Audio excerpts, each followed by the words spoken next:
This business is tough. Trust me, as a former dealer, I've been there. We were stuck doing wholesale with limited information. Why? Because nobody questioned it.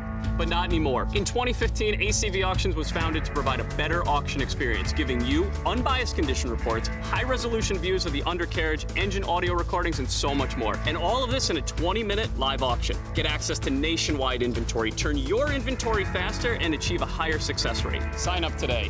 We're ACV Auctions, and you're in the driver's seat.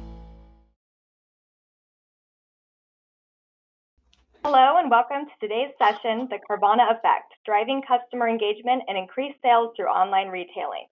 Before we start, let's review a few items to help you participate during this event. Here is a sample attendee interface or control panel. You should see something like this on your own computer in the upper right corner. When you joined today's session, you selected to join either by phone call or computer audio. If you'd like to change your selection, you may use the control panel to access your audio pane. You may submit text questions by typing into the questions pane of the control panel. Questions may be sent at any time. We will collect these and address them during the Q&A session at the end of today's presentation. When submitting your question, please indicate if you would like the question directed to a specific panelist or to all. A recording of the presentation will be available on demand through the convention portal within 48 hours. Handouts are available for download in the handout pane of your control panel. You may download anytime during the presentation. Now, I would like to introduce David Brotherton, 20 Group Moderator at NIADA. Okay, good day, dealers, and thank you all for logging in and taking a look at this presentation. We are going to be hopefully keeping everyone's attention as we go through this very heavily requested dealer panel. So I'm going to start out by having my panelists introduce themselves. Hi, I'm Bill Metzinger from Red, White, and Blue Autos in northeastern Pennsylvania. Hi, I'm Tim Gaylord, owner of Gaylord Sales and Leasing. We're in Aurora, Colorado, celebrating our 30th year in business. And I'm Jeff Watson, Four Seasons Auto here in Southern Utah. Well, thank you all, gentlemen. Appreciate you joining us. Again, my name is David Brotherton. I'm an NIADA 20 Group Moderator, and we will be going through, and I can see the questions are already blowing up, so thank you all for sending these in. Let's go ahead and get started. First one off the list, with the shift to more dealers doing online applications, approvals, vehicle selection, and deliveries, are you finding that you need to be more transparent with aspects of your business than you had been previously? And I'm throwing this one out for anybody, whoever wants to step into that one. I'll start if you like. Yeah, we always felt like we were pretty transparent, with what we were saying over the phone. We didn't like to spring a lot of stuff on the people ahead of time or when they walked into the showroom. But now it's everything's out there. I mean, we put a price, if required down payments in place. We have a warranty link that we put up that lists all our warranty items. So pretty much everything possible that a customer might want to know, we're putting out there. As far as the sales side, our business development, our sales staff are very clear on rate, on payment, on term, and stuff like that. So the conversations that we used to have all the time across the desk, we're finding that that's either happening, they research themselves online, and then when it gets into technical information about the vehicle and about the financing, we're finding that the salespeople are doing all that via video or via on the phone. Okay. So Bill, while I've got your attention on this, what's kind of been you're out of Pennsylvania and you were in a state that was shut down pretty significantly for pretty much 2 months or close to 2 months, wasn't it? Yes, it was. It was actually. It was. I guess 6-8 weeks. It was closed down. I mean, we shut down actually a few days before the COVID actually came in, and during that shutdown, we really tried to ramp up a lot of different things as far as around how we're going to handle this. We open back up. We figured it's going to be an extended period of time until we were able to have people into our store. We're actually not even allowing people in the store yet. Our government allows it in Pennsylvania, but we're still doing 100% online. So people are actually doing a lot online. They're doing documents online, and then they're coming to our store, meeting a salesperson out front to do the final signatures with the vehicle that they picked out. So yeah, a lot of that stuff definitely evolved, and we're trying to stay ahead of it. Well, guys, Jeff or Tim, what kind of pivoting did you guys have to do? You're in different parts of the country. I know that the response and the restrictions have been kind of regional in nature, but Jeff, let's start with you. What have you had to do differently from March 1st to today? I think similar to what Bill was saying, along the lines of we're retraining our salesmen in what our sales process is. So much of the old school sales process is get the customer in the lot, set the appointment, get them here, get them in front of you, get them to buy in emotionally to the car, get the yeses, get a couple signatures on some soft closes and trials, and then we squeeze them for a little more down payment, right? Because it's not going to fit my model. I'm maybe a subprime lender, and so I need it to fit the CAC model. I got to get more down. And once they're in love with the car, it's a little bit easier to get them to borrow from mom or grandma or sell their child or whatever you got to do to get that down payment extracted. So it's like Bill said, we are having to be more transparent. And it's like, well, and I'm setting the appointment, I'm doing all the paperwork. What kind of a down payment do you have? Well, I got this. Okay, like I'm going to take it. I don't have you here to emotionally kind of put the screws in and maximize and go down that old sales process. So we are learning to do that more online via text. That's one major change we've done here. We don't do it in person. We don't really even do it over the phone. 90% of our sales process is handled via text message because that's how we're getting responses, and people want to communicate that way. Okay. Tim, what about you guys? Our business model is a little different than most dealers. We have zero drive-by traffic, so we rely 100% on online leads. Transparency has always been part of our business, mainly because it diffuses the customer. So if we're doing a virtual walk around with a FaceTime, then we disclose any imperfections or problems with the car ahead of time that we elected not to fix, usually cosmetic on trucks.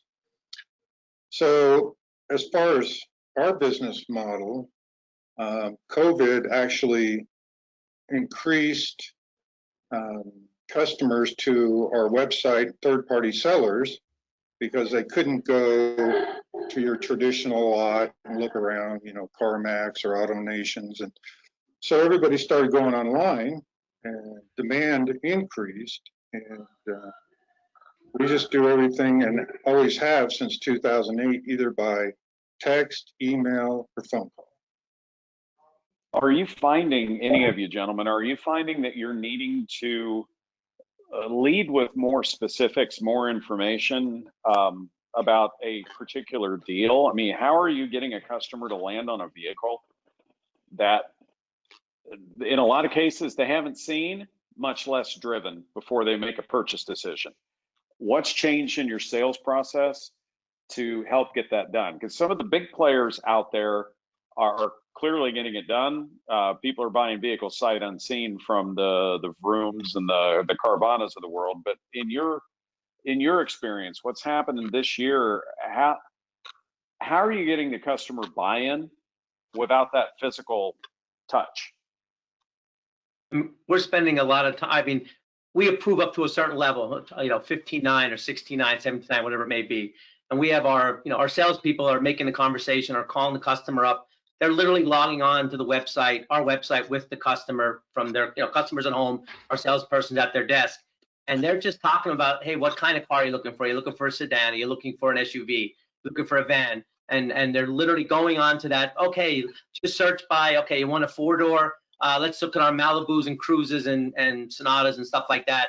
And we're bringing them down, and they're basically reviewing that car, the 30, 40 pictures that we have online, and having a conversation about color and what it has and imperfections, stuff like that. So the stuff that they used to do walking around the sales lot, they're just getting onto our website. It's why, vital to have a lot of pictures, a lot of good pictures, and that's sort of how they're doing it. And we're like 98% of the time, people are on a vehicle before they get there, and of course 100% when they're getting delivered.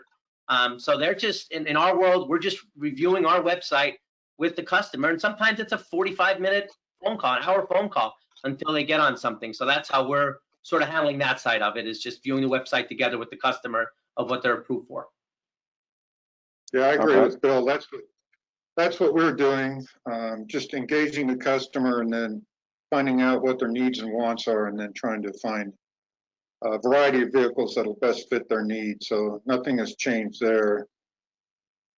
Yeah, and I think what's crucial these, and I know both these dealers do it well, is having your online presence. People have trust in you because of your Google reviews and your Facebook reviews, and they feel comfortable taking a sight unseen delivery. And do you have a return policy or exchange policy? It's such a scary thing in the used car world to think that we're going to have an exchange or return policy. And it's not. I think if you talk to any dealers that have done it for any period of time, it's a novel, non-consequential item that probably hasn't even caused a hiccup in their business. But the upside of it, that a customer has that confidence. I mean, that's why you shop at Amazon. That's why you shop at Carvana, the return policy, right? So put it in place at your dealership. It's not going to sink you. We had one. We had 400 cars we sold in the last 3.5 months. We sold 400 cars. We had one that was a return. We actually delivered a Focus, and it was just too small for the family. And they came back and got a Fusion. Yeah, and they're going to love you forever and send their family in. Exactly. Yeah, it was a non-event.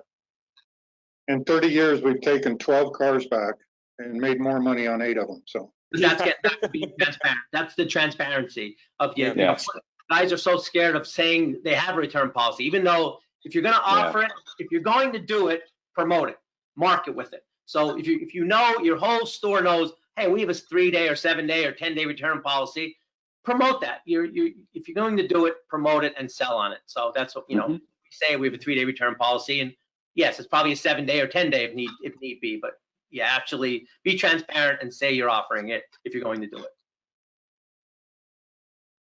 Agreed, gentlemen, agreed. Next question, along the same vein, but in particular about the mechanism of remote sales.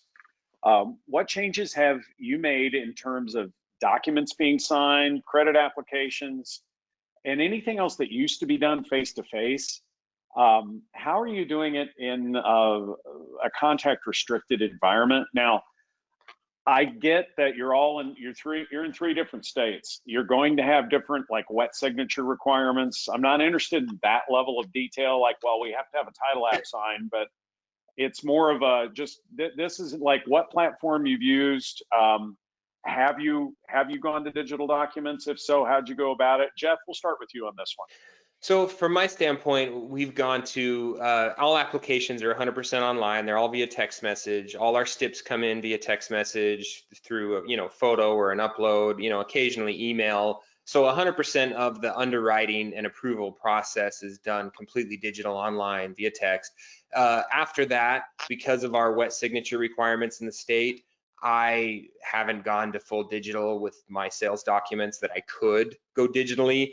I have to meet with them and get 2 documents signed by signature anyway. So for me, the capital expense of signing up with a secure close or a DocuSign or one of those just hasn't been there. So we still meet and do all our documents, in person.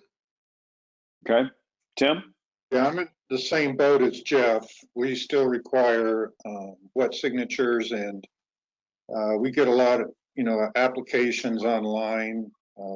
But we sold a vehicle to a guy in Florida. We just overnighted documents, had him sign them, ship them back, and then once we received that in payment, transported the car down there. So it just depends on the state. Having been in a 20 group for a couple of years, the regulatory concerns for each state are so different. You really need to find out what you can and can't do in your own state. Bill? Like Jeff was saying, we run everything via a link, step 1, step 2 process, pre-approval, and then full 100% approval, where they're downloading all the pay stubs and stuff like that. Pre-COVID, we actually did everything through Secure Close. We had 2 Secure Close offices in our place, so we always had Secure Close do our closings for us. and there was 1 or 2 state forms that had to be signed at the front desk when they left. Post-COVID, even though I absolutely love Secure Close and believe it, I know we're going to be shifting probably back down the road. We actually moved over to DocuSign. Our general manager spent a large part of the shutdown basically learning everything to learn about DocuSign. We figured out a way to get it over so it's all pre-filled from AutoStar, our DMS, and we email that ahead of time, and it's extremely slick and working out very well. We still need signatures on the loan document and the sales contract. So, you know, our salespeople do go outside and do that with the customer when they get to the site, when they get to our page, and there's like a one odometer statement or some statement we need from the state, on the state side, in order to have that signed off as well. But we moved probably 90% of our documents over to DocuSign, and I don't think we're going back. Our salespeople absolutely love it. We'll probably end up those 2 documents that we now go outside and do. We'll probably do that via what's the ACE's product, Secure Close. We'll use Secure Close when we open back up for just those 2 documents. But all the other, I call it the fluff, odometer statement, gap information, warranty information, all that stuff, we're going to do that via DocuSign for the foreseeable future. And our salespeople love it. We have what used to take 2 hours or an hour and a half, we have people in and out in 15, 18, 20 minutes right now. And our you know, everything has changed. Our show rate is up in the 90% area because they're doing all these documents ahead of time. They're just so deep into the process that they're just showing up. So we're no more 50% show rates. It's over 90 right now of our show rate if they go through the DocuSign process and all that stuff. So. Well, that's fantastic. Yeah, I've heard from my former employer, it used to be about 4 hours to turn a deal around, and now it's more like 30 minutes. So they've embraced the exact same thing you're talking about, guys. So I'm assuming that test drives are either much fewer and far between or not happening at all, depending on where you are. And I know some parts of the country test drives were just verboten. So let's just assume for a minute that we're doing less.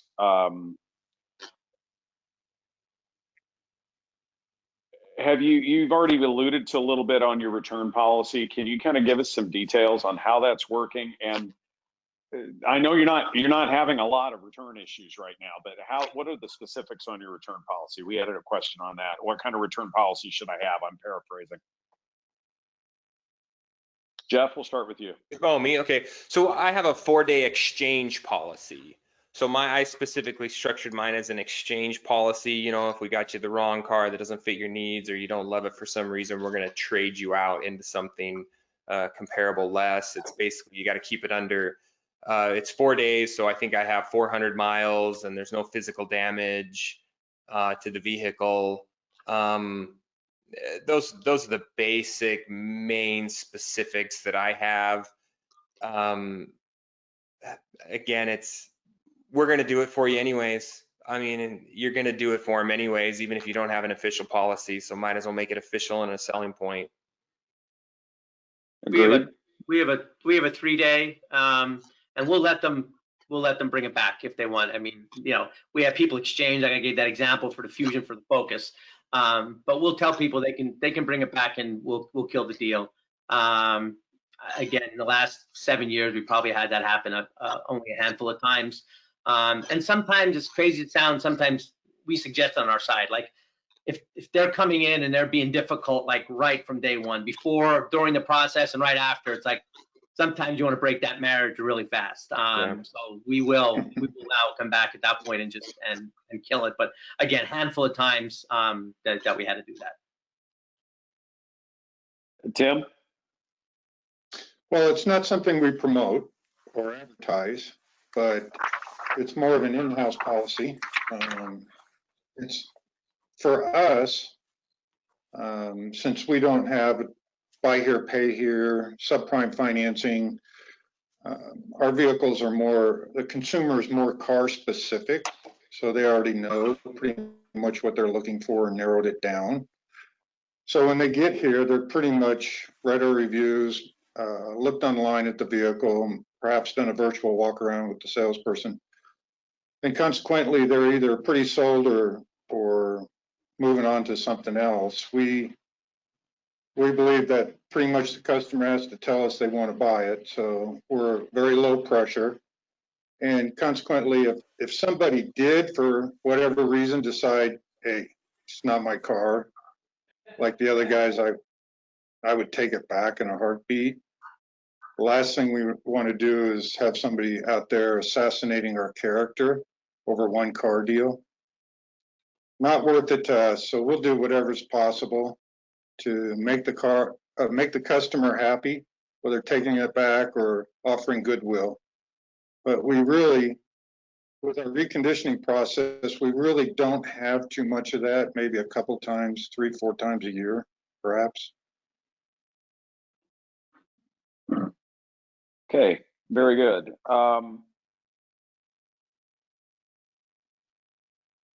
So how does the typical dealer these days, and we've got dealers of all size, all different volume levels here on this call, but we got a lot of guys I've had like 4 people ask the same question. Basically, if you're a dealer and you got maybe 35 vehicles in stock, that's what you've got. You don't move a lot of inventory. You don't have an enormous budget. How in the world can you be noticed, seen, and interact with customers properly when you've got a Carvana down the street, or you've got Vroom that's really taken off in your market, or you've got, I mean, basically, how does the little guy compete online with the big national brands or big regional brands? And there's plenty of them out that are doing well, but how do you compete with that? How do you handle that from a little guy's perspective? Bill, why don't you start off? I mean, we still have quite a bit of cars, but I think we still have a family approach to our operation. I mean, we push that quite a bit. It's owned by, family members. We do a lot in the community. We're extremely active on social media with everything that we do with their community. So as far as that side of differentiating ourselves from them, I think that's a big part of it. Sell a quality product. They're selling a good product. You have to sell a good product. They have good warranties. You have to have a good warranty. So you have to at least be on par with what they're selling and what they're offering. I mean, I had an employee that actually went to Carvana. I mean, their rate's they're not doing stuff at 3%. She had average credit and she was paying 14, 15, 16%, and the price is not, and they were trying to sell a warranty. So I just think that we can do just as good of a job as they can. Now, as far as the 35 cars on the lot, that part of the question, I think those cars have to be right. I don't think they can be all banged up. I don't think the interiors could be a mess. I think they have to run good, and I think you got to disclose what you did to that vehicle in order to put it on the lot and everything they include, basically the value statement of what you're offering, what the other guys don't offer. And then it gets into the marketing side of it. You need to, on your website, those vehicles need to be on there. It needs to be, I mean, we're freaks about it. The picture has to be taken that car at the exact same spot on the lot. And then the next 30 pictures have to be exact same order. So when they get onto our website and they look at our vehicles, it looks like a Carvana with the 7, 8, 9 figure marketing budgets and teams of people that are designing that kind of stuff. You can do it. You just have to have the people that you train and the process and procedures in place to market your products, the way you need to. And then again, in our world, we tie it on the social media. We're big Facebook, we're big Google, as far as marketing our products. We don't have a local Carvana, we don't have a local, CarMax or something like that. But there are markets that we do sell into, that we deliver to that they have a CarMax or a CarSense or a lot of these other big players. So you almost have to be doing what they're doing and then add the family. In my opinion, it's just add a family touch and do a lot in the community. A friend of mine a long time, it told me, anything you do in the community, you just have to promote it, because I think in the buyer pay here world does get the bad end of the stick, because there are some dealers that are not like us that don't go above and beyond for the customer. So you have to promote what you do. If you do bike giveaways or backpack giveaways and all that stuff, The Carvanas really are not doing that. So, we do, 50 turkeys at Thanksgiving. We do 100 bicycles at Christmas time. So you keep on doing all that stuff. I think that's how you differentiate yourself from what they do compared to what we can do. Okay. Tim, you want to add to that? Sure, 35 cars on the lot. I agree with Bill. They got to be fully reconditioned, the best vehicle at the best price. Will get your name out there. As far as marketing, I love Bill's Google, Facebook. I think those are inexpensive ways.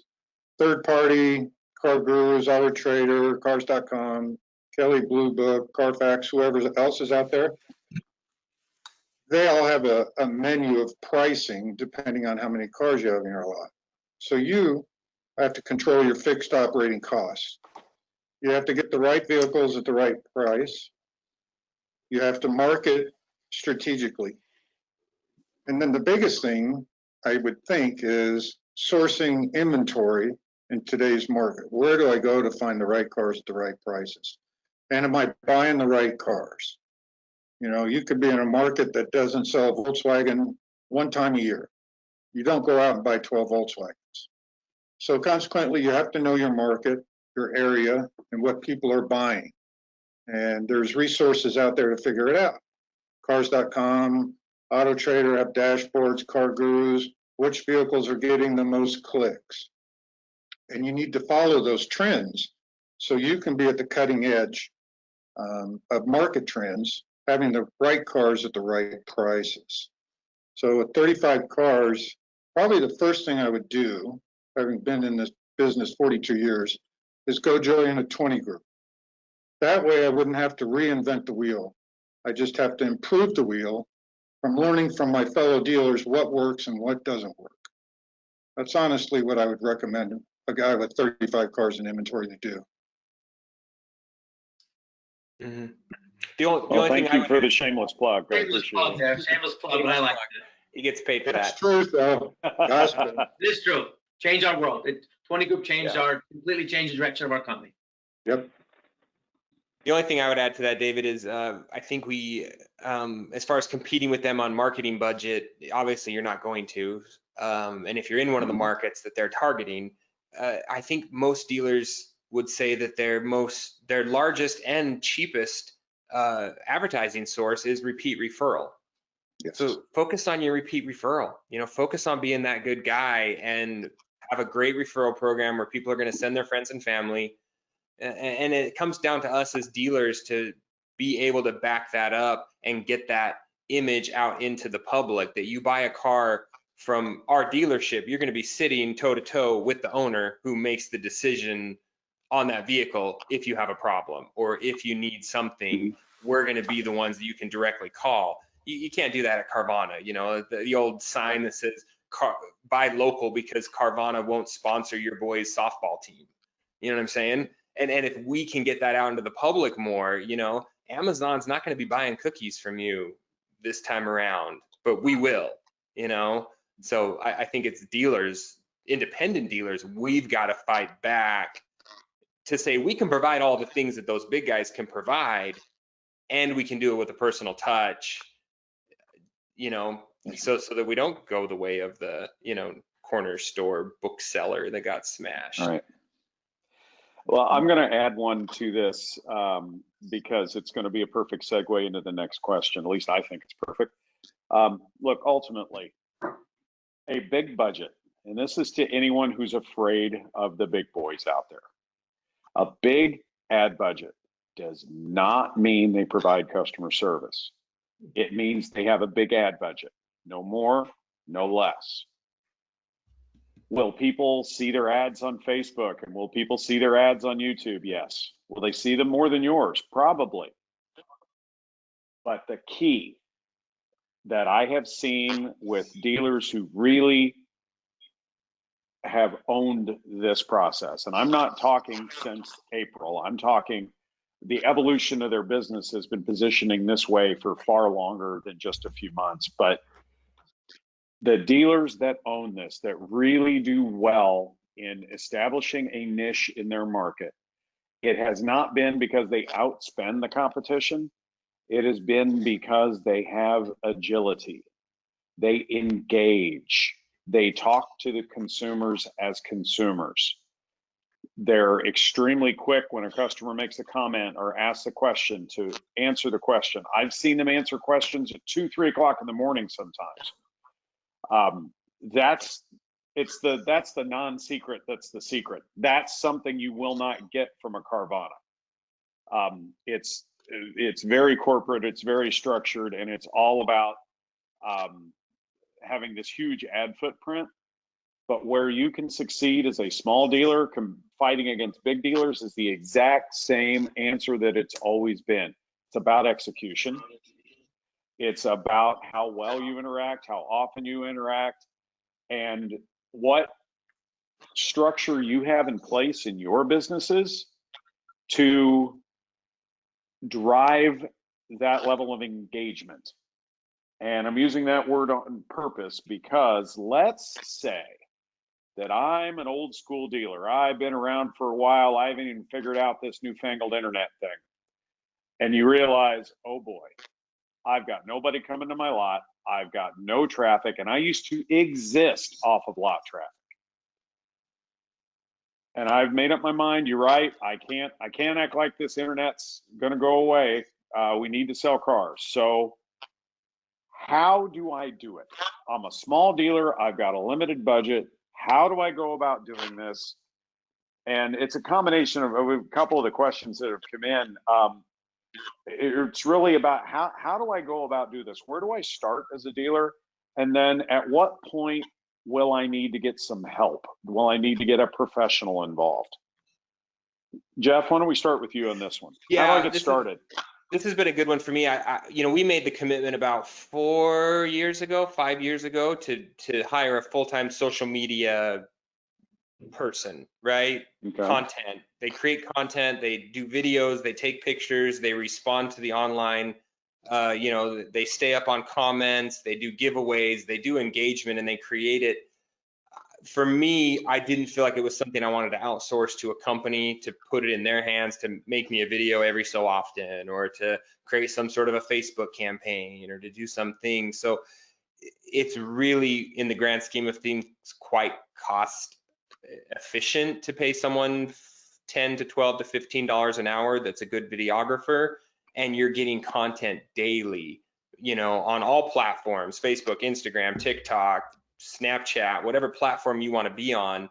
We're there, and we're creating content at scale, and we're able to engage with them. If you expect your salesman to pay attention to the comments on a post and engage a customer and foster relationships, it's not going to happen. They have better things to do, and you have better things to do. But just pay someone $15 an hour to sit in your lot with a video camera and create you content. Okay.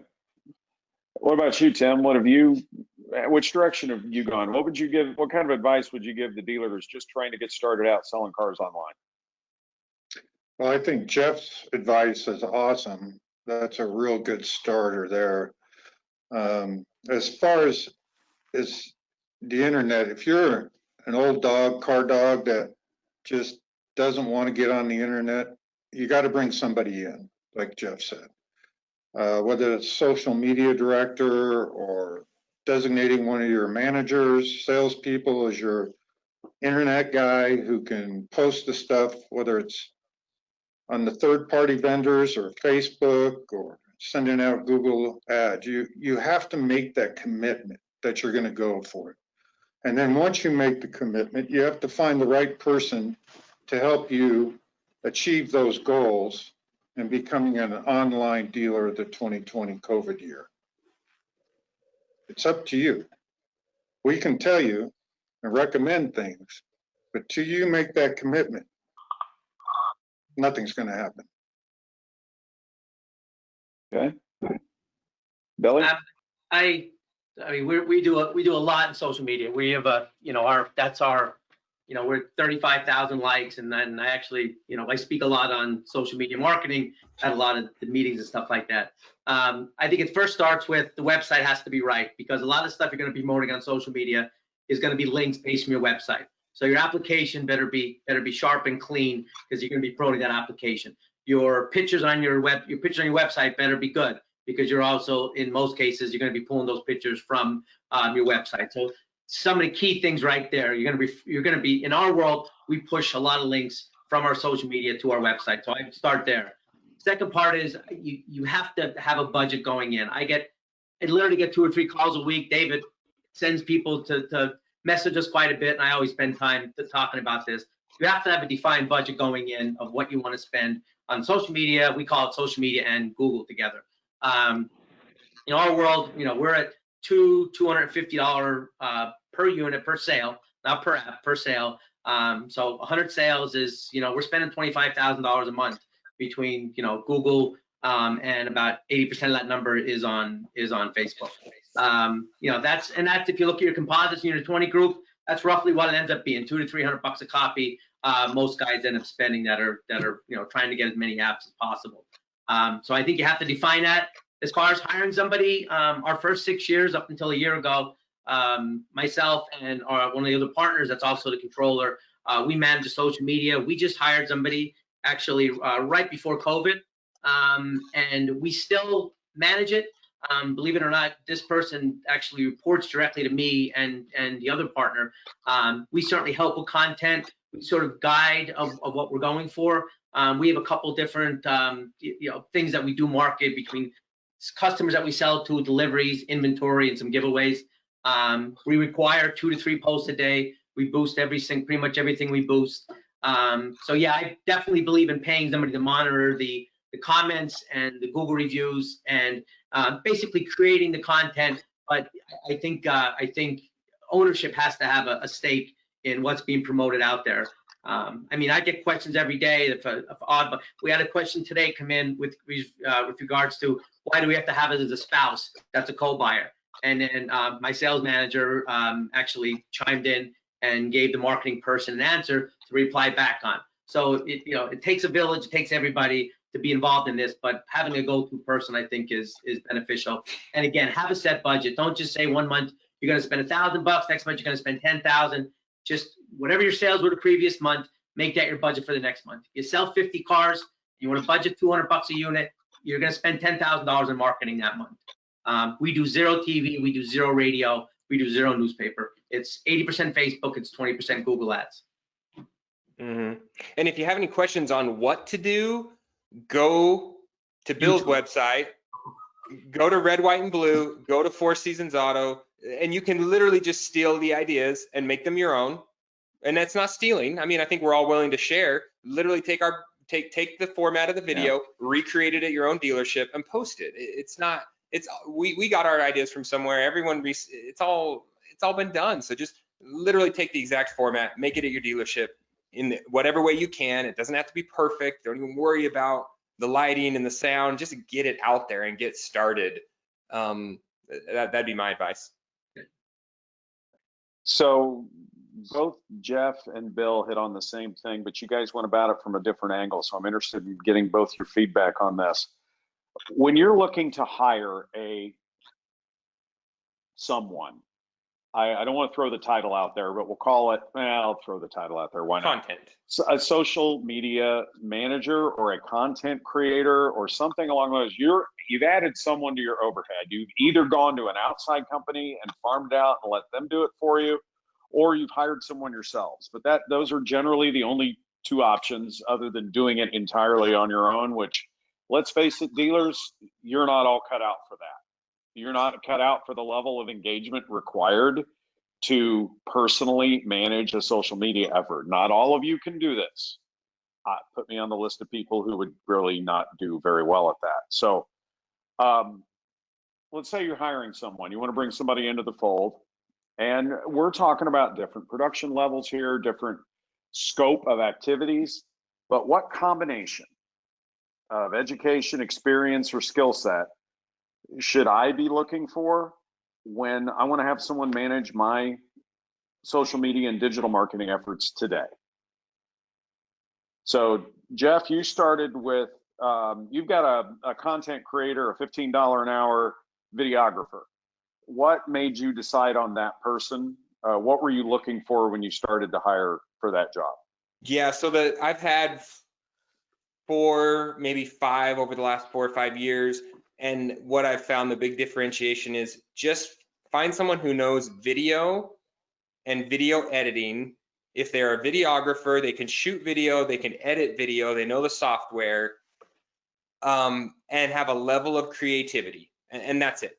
Everything else can be learned, everything else can be taught, and there's a whole level of it that they're never going to learn. You're not going to teach them SEO. You're not going to teach them, you know, Google AdWords. You're not going to teach them, you know, even your Facebook ad campaigns. You may still farm that out to someone who knows a little bit better about ClickFunnels and A/B testing and all that other stuff. But as far as straight content creation of something that you can have posted daily, just get someone who can shoot good video and edit and has a creative mindset that will help you come up with new creative ideas and things like that. That'd be my advice. So how do you know they have a creative mindset? You're going to look at their track record, their history. You're going to check out their personal Instagram and Facebook account. You're going to have them shoot you examples. And it doesn't have to be, you don't want perfection. That's the other problem I've had. I've had people that think these have to be commercial quality, television quality spots. No, no, no. This is if this takes you any longer than an hour to get this video walk around posted, edited, and thrown on my website, it's not cost effective for me. I can't have you spend an entire day on one 30-second walk around. So be sure you're balancing, you know, between someone who is coming from a videography world where they do it professionally and charge you $1,000 for a video, and someone who is, you know, maybe just a little kid with a flip phone that thinks they know how they're doing it. You want to find that in between. Okay. Tim, you got anything to add to this? I'm sandbagging. I know what Bill's answer is, so I'm saving his for last. No, I think on a smaller scale, we do most of our stuff in-house, and I agree with Jeff. It doesn't have to be perfect. Fortunately, one of my sons owns Third Sun Media and has done a couple of those 30-second videos, which are professional quality, but they're kind of scary because they're too professional, and we're a smaller dealer. So sometimes the imperfection gives you that hometown feel. Mm-hmm. Finding the right guy with balance, as Jeff said, is, I think, critical in finding the right place, whether you sell 25 cars a month or 200 cars a month. Having the right people in place is going to be critical.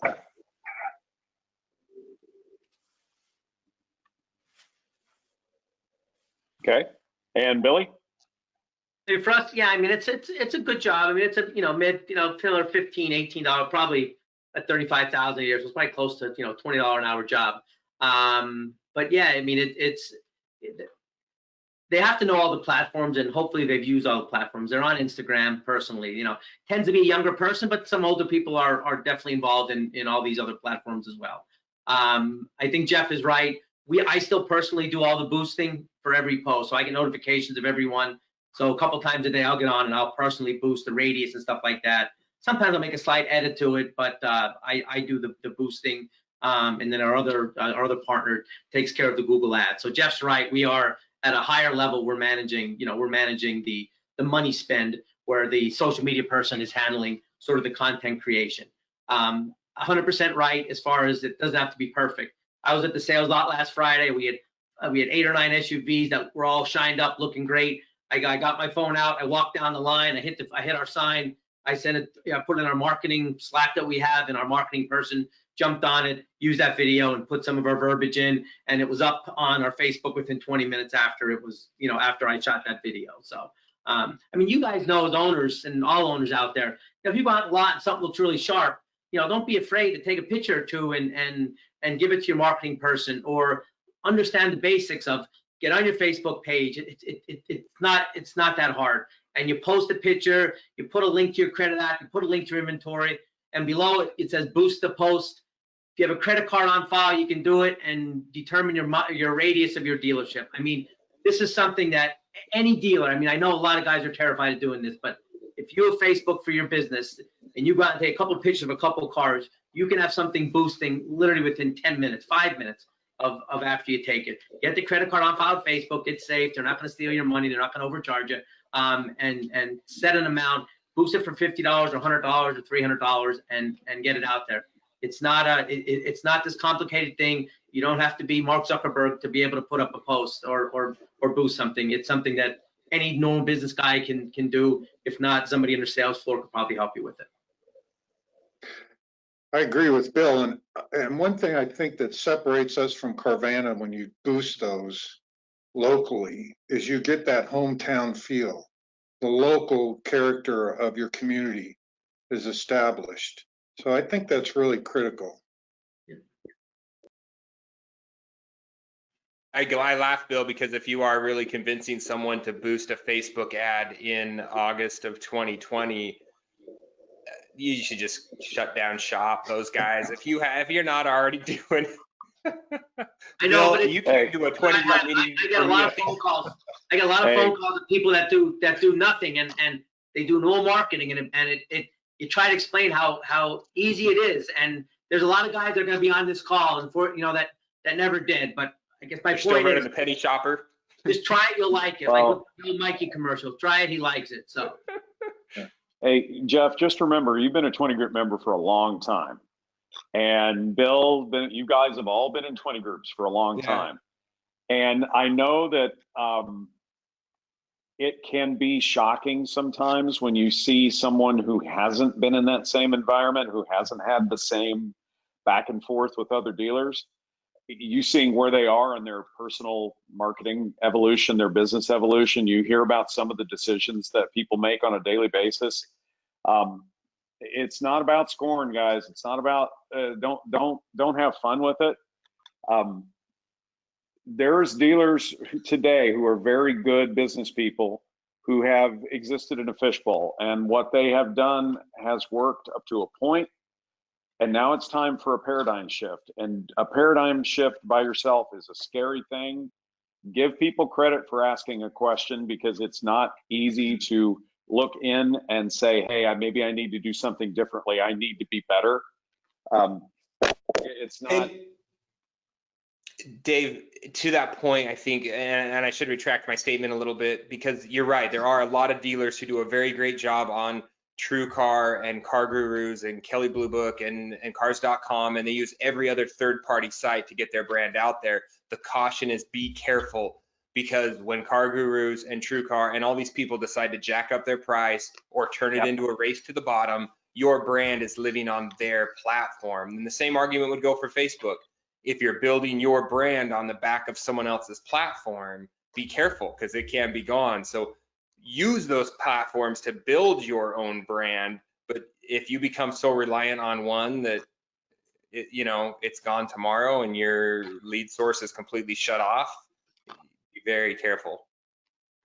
What advice would you give dealers who are, well, let's say they're not established. They don't necessarily know how to market their cars online. Their website's rudimentary, or they're not, they've got 2 pictures of cars. How would you go about positioning your inventory for maximum effect?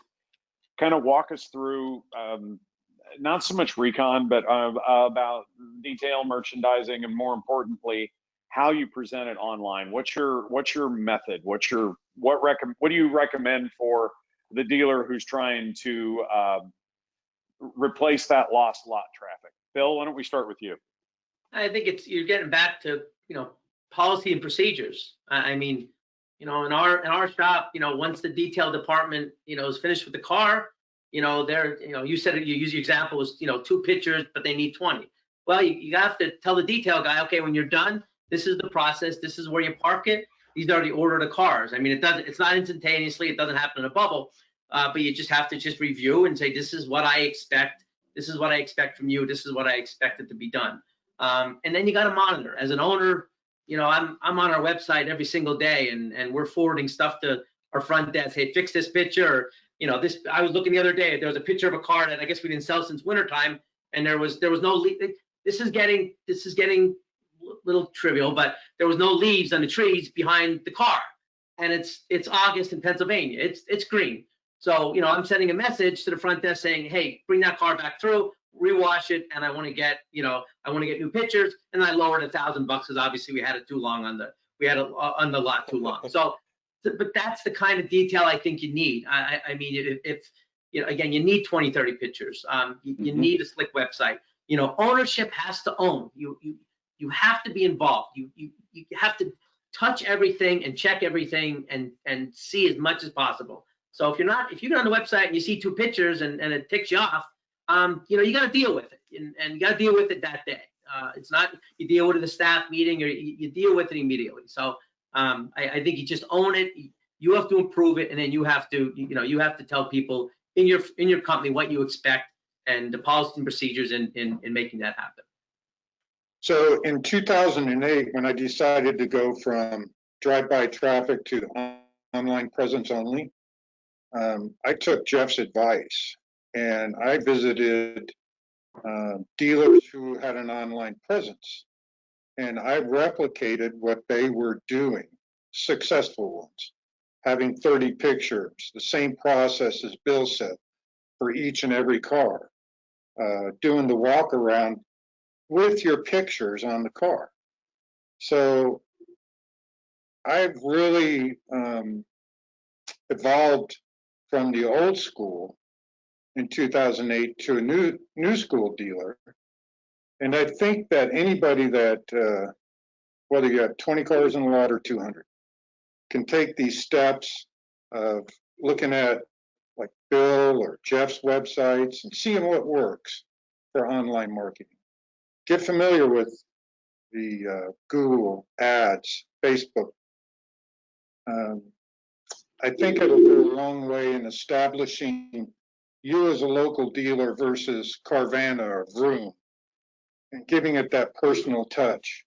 So whether you want to offer a 5-day or 3-day exchange policy, you're competing with the big boys with 25 cars in stock.